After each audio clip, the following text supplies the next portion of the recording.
So, bachcho, let's read this question. So this question says a system takes 70.40 second to complete 20 oscillations.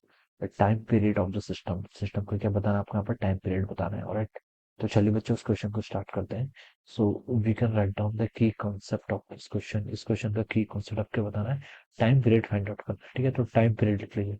और बच्चों देखिए significant figure का ध्यान रखना है। बेसिकली ऑप्शन देख के पता चल रहा है ना, 3.5 टू 3.520 सिग्निफिकेंट फिगर कैलकुलेशन का ध्यान रखना है। ठीक है, तो इस क्वेश्चन का की कॉन्सेप्ट आप क्या लिख सकते हैं, सिग्निफिकेंट फिगर भी लिख सकते हैं या फिर कल सिग्निफिकेंट फिगर इन कैलकुलेशंस। ठीक है, और आप बेसिकली आप करके यहाँ पर डिविजन्स करेंगे। कैसे करेंगे देखिए बच्चों, आपको टाइम पीरियड बताना है। टाइम पीरियड का मतलब क्या होता है, एक ऑसिलेशन को करने में जो टाइम लगता है that is called time period. ठीक है, क्वेश्चन में आपसे बोल रखा है कि देखिए 20 ऑसिलेशंस जो आपके हैं, ठीक है, क्या लिख सकता है, 20 ऑसिलेशंस इनको कंप्लीट करने में कितना टाइम लगता है, 70.40 सेकेंड।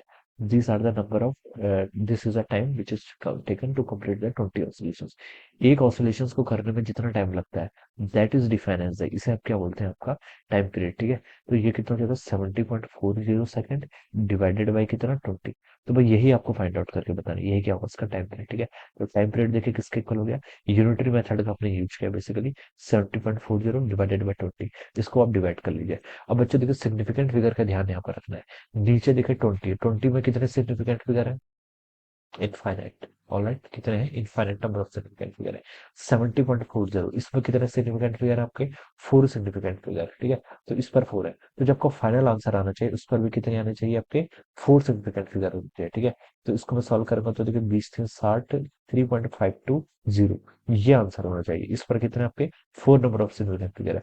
तो डिवीजन करते टाइम या फिर मल्टीप्लिकेशन करते टाइम आपको ये बताना है कि अगर देखिए सीधा सा रूल होता है कि आपका answer can not be more accurate then the given values से ज्यादा एक्यूरेट नहीं हो सकता। ठीक है, तो इस पर सबसे लीस्ट सिग्निफिकेंट फिगर इन दोनों में किसके पास है, 4 ऊपर वाले पर। तो जो आपका आंसर होगा उस पर भी लीस्ट ही होगा, यानी कि 4। 5 नहीं हो सकता, यानी कि आंसर आपको मोर एक्यूरेट नहीं हो सकता। ठीक है, 20 पे आपके इनफाइनाइट सिग्निफिकेंट फिगर इसलिए है क्योंकि फिक्स है। देखिए 20 ही ऑसिलेशन कर रखे हैं। ठीक है, अगर कोई नंबर आपको दे दिया जाता है ना वो फिक्स होता है। ठीक है, आपको कंसिडर करना पड़ता है। जैसे हमसे बोले कि कोई ऑब्जेक्ट है उसकी लेंथ 1 मीटर है, वो 1.01 1.00 ऐसे कुछ हो सकती है। तो वहां पर आप बता सकते हैं कि आपके यहाँ पर आर क्या आ सकती है, एक्यूरेसी आ सकती है। लेकिन मैं अगर जो चीज हम काउंट कर सकते हैं, जैसे number of student in class कितने होंगे, 40 होंगे, 39 भी हो सकते हैं। लेकिन 39 पॉइंट हाफ या फिर 39.5 नहीं हो सकते। ठीक है, 39 and 3/4 नहीं हो सकते। तो वो फिक्स नंबर है। तो उस पर क्या होंगे, आपके कोई भी फिक्स नंबर होता है उस पर infinite number of significant figure होते हैं। तो ऑसिलेशन से यहाँ पर नंबर ऑफ ऑसिलेशन 20 फिक्स है, तो उस पर इनफाइनाइट सिग्निफिकेंट फिगर हो गए 70.40। यहाँ पर आपका डेसिमल आ गया है। ठीक है, डेसिमल आ गया है, तो जो आपका जीरो होगा, ठीक है, वो भी क्या हो जाता है, आपका सिग्निफिकेंट की तरह काउंट होता है। तो 70.40 आपके 4 सिग्निफिकेंट फिगर हो गए। तो जो फाइनल आंसर होगा उसमें 4 होने चाहिए। तो जो आपका सी वाला ऑप्शन है, this would be the right answer of this question. ये क्या होगा, इस क्वेश्चन के corresponding correct answer. I hope you are understood this concept. All the best and thank you so much.